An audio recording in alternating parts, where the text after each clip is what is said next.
On January 30th, 2005, voting booths opened across Iraq. Viewers around the world held their collective breath.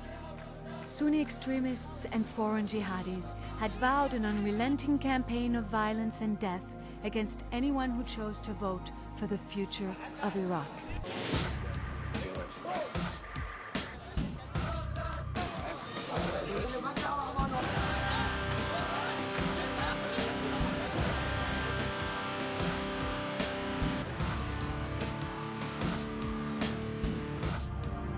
More than 8 million Iraqis defied those threats and voted in the first genuinely democratic elections in the Middle East in generations.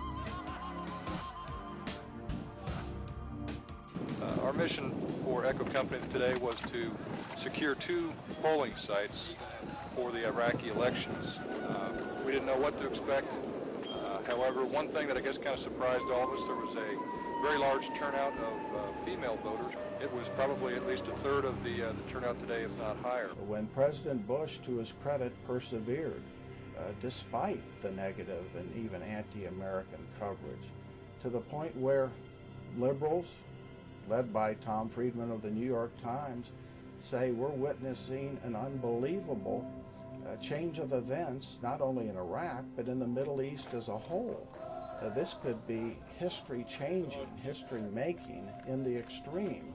It was very important not only for Iraq to have these elections then, not delay them, and it also was very reflective of what of the other nations within the area saw and how they were going to react to it. And we can see that happening now again in those countries like Lebanon, in Syria, in Saudi Arabia to some degree.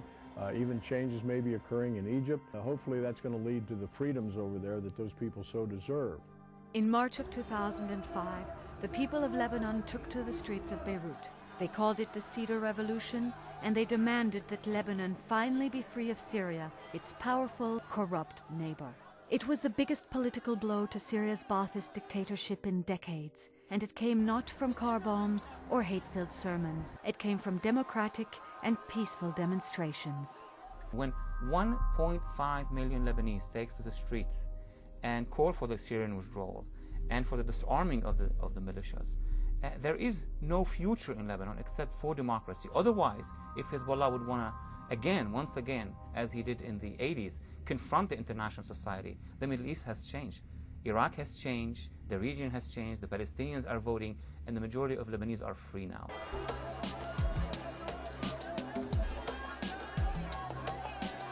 Democracy has finally come to the Middle East. Though in its infancy, it is taking root in a region historically ruled by theocracies, monarchies, and military dictators. Terrorism was what brought us into this war, and it remains the #1 threat to world peace and stability, to the very freedoms we enjoy. Listen to bin Laden in '97, listen to him today, listen to al-Zakari, listen to the others out there, listen to the people that beheaded Nick Berg. They all say the same thing. Their job in life is to devastate our society. That hasn't stopped. We have to combat terrorism. It's not going to be easy, and it's not going to be done overnight.